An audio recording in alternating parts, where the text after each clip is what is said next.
Hello friends, आज का हमारा टॉपिक है tumour targeting drug delivery system. मतलब जो ट्यूमर टारगेट में कैसे हमें ड्रग डिलीवरी करनी है ट्यूमर के स्पेसिफिक एरिया पे, तो वहाँ पे टारगेटिंग करने के क्या क्या पैसेज होते हैं, क्या क्या तरीके होते हैं जिसके थ्रू हम कर सकते हैं। तो पहले तो ट्यूमर जान लीजिए। ट्यूमर क्या होता है? ट्यूमर हमारा एक टाइप का एबनॉर्मल मास होता है टिश्यूज़ का, जो क्या होता है, which is a classic sign of inflammation का एक क्लासिक साइन है। वहाँ पे क्या होती है, इन्फ्लेमेशन आपकी होगी। हम ये कह सकते हैं एक टाइप का स्पेसिफिक इंट्रैक्शन होता है between the drug and it receptor. दोनों ड्रग्स और रिसेप्टार दोनों के बीच में एक टाइप का इंट्रैक्शन होगा एट अ मॉलिक्यूलर लेवल के बेसिस पे होता है। हमारा जो कैंसर होता है वो हमारा यही जो न्यू ग्रोथ हो जाती है ना, which is unable to invade, मतलब जो कि हमारी सराउंडिंग टिश्यूज़ होती हैं वो उससे लड़ नहीं पाती हैं। अनअवेलेबल मतलब ग्रोथ पे ग्रोथ होती चली जाती है टिश्यूज़ की, और वो क्या होती है, पूरे एरिया को कवर अप करते करते अनकंट्रोलेबल हो जाती है। तो उसे ही हम कैंसर का रूप बोलते हैं। अब देख लीजिए कैंसर कैसे ग्रो करता है। हमने एक सिस्टमेटिक आउटफिट दे दिया। पहले हमने क्या किया, देखिए आपकी टिश्यू थी सिंगल, हमने बताया एक सिंगल सेल है, उसमें म्यूटेशन होगा। Mutation inactivate the tumour suppress gene. जब भी हमारा इसमें सडन चेंज आया, म्यूटेशन हुआ, तो म्यूटेशन क्या करेगा, जो ट्यूमर सप्रेस जीन्स होते हैं उनसे क्या होगा, इनएक्टिवेट कर देगा उसको। ठीक है, और उसने इनएक्टिवेट कर दिया। देन आफ्टर सेल प्रोलिफिकेशन, मतलब सेल का ग्रोथ स्टार्ट होगा, 1 से 2, 2 से 3, 3 से 4, मतलब उनका डिप्लीकेशन स्टार्ट हो जाएगा। आफ्टर दैट क्या होगा, mutation inactivate DNA receptor gene. जो म्यूटेशन सब हो रहा है हमारा, वो क्या करेगा, जो भी डीएनए रिसेप्टर जीन्स होते हैं उनको इनएक्टिवेट कर देंगे। इनएक्टिवेट करने के बाद क्या होगा, mutation of pro oncogenes created and oncogene. मतलब जो भी म्यूटेशन होगा हमारा प्रो और ऑन्कोजीन्स में, वो क्या करेंगे, एक ऑन्कोजीन का डेवलपमेंट, मतलब ऑन्कोजीन्स का प्रोडक्शन स्टार्ट कर देंगे। आफ्टर दैट क्या हो गया, mutation inactivate the several more tumour suppress the gene. जो भी म्यूटेशन हो रहा है वो क्या करेगा, जो डिफरेंट टाइप के जो ट्यूमर्स थे उनको इनएक्टिवेट कर देगा, फिर अपना आके जाके क्या होगा, कैंसर का डेवलपमेंट हो जाएगा।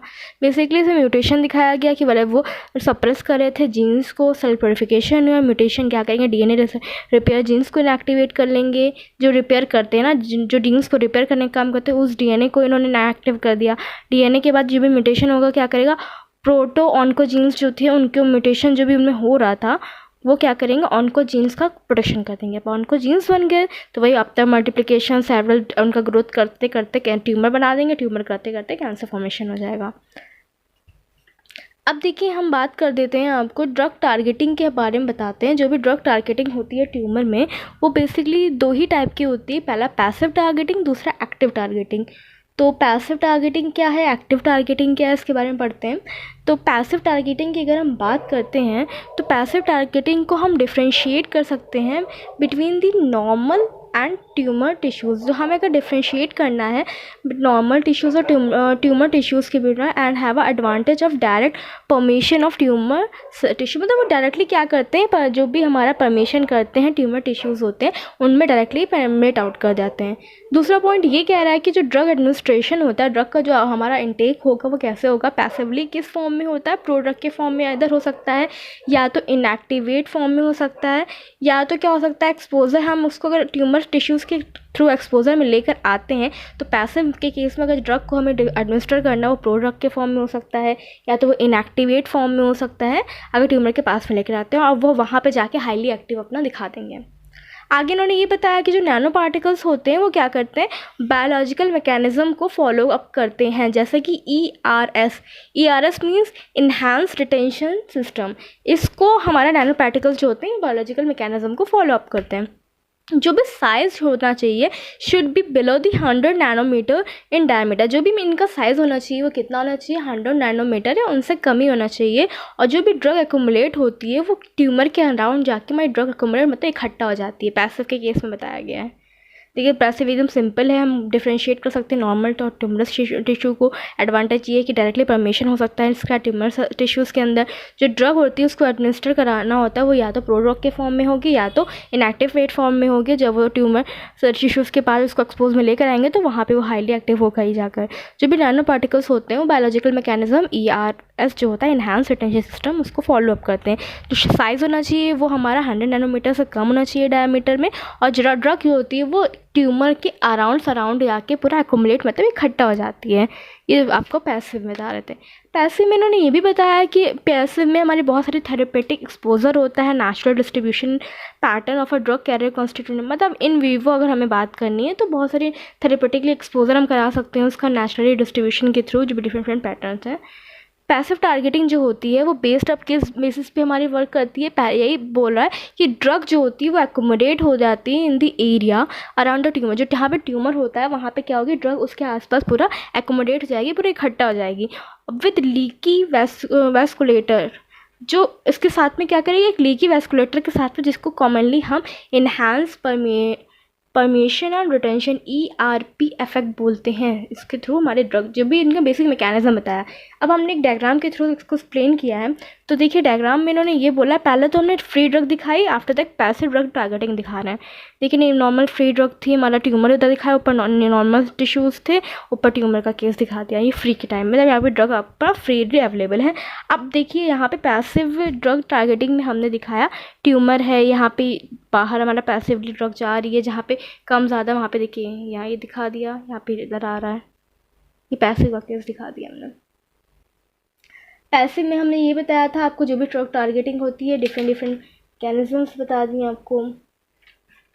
पैसिव चलिए हो गया। अब आपका आगे बात करते हैं हम एक्टिव की। तो एक्टिव टारगेटिंग की बात करें तो active targeting is use to describe the specific interaction. इसमें भी इंट्रैक्शन होगा, किसके किसके बीच में होगा, ड्रग कैरियर के बीच में या टारगेट सेल्स के बीच में। यूजुअली क्या होता है, through the specific ligand receptor interaction. इसमें बेसिकली जो हमारा लिगैंड रिसेप्टर इंट्रैक्शंस होते हैं, किसके इसके बीच में इंट्रैक्शन होगा, specific interaction between the drug के बीच में आपका हो गया, और जो भी हमारे ड्रग कैरियर्स होते हैं उनके बीच में, टारगेटेड सेल्स हो गई उनमें है, और बेसिकली लिगैंड रिसेप्टर इंट्रैक्शन के थ्रू। जो टर्म एक्टिव टारगेटिंग होता है, सिंपली इसका मतलब ये होता है कि स्पेसिफिक लिगैंड रिसेप्टर, जो भी स्पेसिफिकली लिगैंड रिसेप्टर होंगे, टाइप का एक इंट्रैक्शन है फॉर इंट्रासेलुलर, मतलब जो सेल्स के अंदर की बात की जा रही है, तो सेल्स के अंदर इंट्रासेलुलर लोकलाइजेशन विच अकर ओनली आफ्टर ब्लड, जब हमारा ब्लड सर्कुलेशन हो जाता है उसके बाद में ही हमने जो एक्टिवली टारगेटिंग है उसकी बात करी गई है। स्पेसिफिक लिगैंड रिसेप्टर इंट्रैक्शन होता है जिसमें इंट्रासेलुलर सेल के अंदर होता है, जहाँ पे क्या होता है, ब्लड सर्कुलेशन के बाद होगा। एग्जाम्पल में अगर हम देखा जाए, इसमें लिगेंड वही जो रिसेप्टर की टारगेटिंग कैसे होगी, एक फोलेट की हमने बता दी, दूसरा ट्रांसफरेन की बता दी, गैलेक्टोसुमिन बता दी, इसकी बता दी। देखिए हमने यहाँ पे भी डायग्राम दिखाया एक्टिव टारगेटिंग का, active targeting diagram cancer cell targeting दिखा रहे हैं, नॉर्मल सेल थी, यहाँ पे ट्यूमर था, ये पूरा कैंसर सेल दिखा दिया, यहाँ पे एक्टिव टारगेटिंग हो रही है। जो भी एक्टिव टारगेटिंग है, पैसिव टारगेटिंग है, वो आपकी बतानी। एक्टिव टारगेटिंग में हमने ये भी बताया था आपको कि जो एक्टिव टारगेटिंग होती है, conjugation the nano particles with a drug to describe the targeting site and active targeting में भी अचीव, मतलब टारगेटिंग कोई भी एक्टिवली साइट पर टारगेटिंग को अचीव करने के लिए कॉन्जुगेशन बनाने के साथ नैनो पार्टिकल के साथ हम एक्टिव टारगेटिंग को अप्रोच कर सकते हैं। एक्टिव टारगेटिंग में हम क्या कर सकते हैं, एकोमोडेशन ऑफ ड्रग को बढ़ा सकते हैं, इंक्रीज़ कर सकते हैं accommodation of drug in cancer, मतलब जहाँ पे कैंसर है, यहाँ पे जहाँ पे ट्यूमर है, वहाँ पे हम ड्रग का अमाउंट इंक्रीज अप कर सकते हैं। एक्टिव टारगेटिंग जो भी होते हैं उसके कंपोनेंट क्या है, देखिए ड्रग तो होगी, लिगैंड होगा, ड्रग कैरियर्स होते हैं और रिलीज ट्रिगर्स होते हैं, ये हमारा इसका दिखा है। हमने देखिए यहाँ पे देखिए रिसेप्टर, ट्यूमर दिखा दिया, आपके नैनो पार्टिकल्स, लिगैंड दिखा दिया, सिंपल रिप्रेजेंटेशन है जस्ट। आगे बात करते हैं हम targeted therapies available in tumour treatment. Tumour treatment में डिफरेंट जो भी टारगेटेड थेरेपीज़ अवेलेबल हैं उनके बारे में। तो देखिए डिफरेंट टाइप की हमारी थेरेपीज़ अवेलेबल होती हैं। पहला होता है हार्मोन थेरेपीज़, सेकंड है signal transduction inhibitor, third one is a gene expression modulator, next है एपोप्टोसिस इंड्यूसर, आगे हमारा एंजेनेसिस इनहिबिटर्स हो गए हमारे, नेक्स्ट हमारा होता है इम्यूनोथेरेपी, आगे हम बात करते हैं टॉक्सिन डिलीवरी मॉलिक्यूल्स।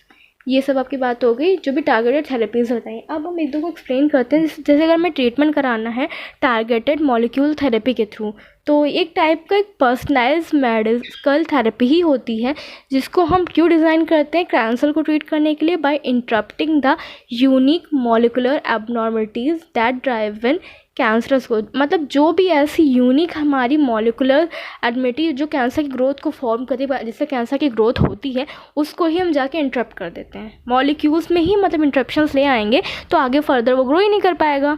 ये ट्रीटमेंट होता है, मतलब उसके मॉलिक्यूल्स में ही डाइवर्शन इंटरप्शन करा दिया हमने, मॉलिकुलर ही को एबनॉर्मल कर दिया। नेक्स्ट है ट्रीटमेंट विद इम्यूनोथेरेपी। इसमें क्या होगा, इम्यूनोथेरेपी एक टाइप की डिज़ाइन की जाती है रिपेयर करने के लिए, स्टिमुलेट करने के लिए या इन्हांस करने के लिए इम्यून सिस्टम रिस्पॉन्स को। सही बात है, मतलब आपका जो इम्यून सिस्टम है, रोगों से लड़ने की जो क्षमता होती है हमारी, उसको रिपेयर करने के लिए, उसको स्टिमुलेट बढ़ाने के लिए या उसको इन्हांस करने के लिए हम एक ट्रीटमेंट करते हैं इम्यूनोथेरेपी। जिसमें क्या होता है, पेशेंट क्या करेगा, अपना ओन इम्यून सिस्टम जो भी इम्यून सिस्टम है उसका यूज़ करके फाइट करे कैंसर से, बिना कोई एक्सटर्नल यूज़ करे, वो अपनी खुद की इम्यूनिटी से क्या करे, कैंसर से फाइट करने में हेल्प करें।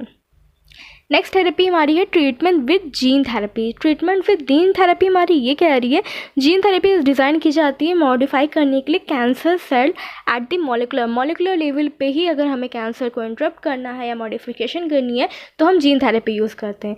एंड रिप्लेस अ मिसिंग और bad gene with a healthy one. मतलब अगर मान लीजिए कोई ख़राब जीन है या कोई मिसिंग जीन है तो उसको क्या करते हैं, हम सही जीन के साथ में रिप्लेस कर देते हैं, अलग कर देते हैं। ये सिंपल मैकेनिज्म हो गई आपकी। चलिए फ्रेंड्स, आज के लिए इतना ही है। अगर आपको ये वीडियो अच्छी लगी हो तो इसे लाइक कर दीजिएगा, अपने फ्रेंड्स के साथ शेयर कर लीजिएगा। तब मैं मिलती हूँ आपसे नेक्स्ट वीडियो में। तब तक के लिए कीप लर्निंग, कीप लिसनिंग।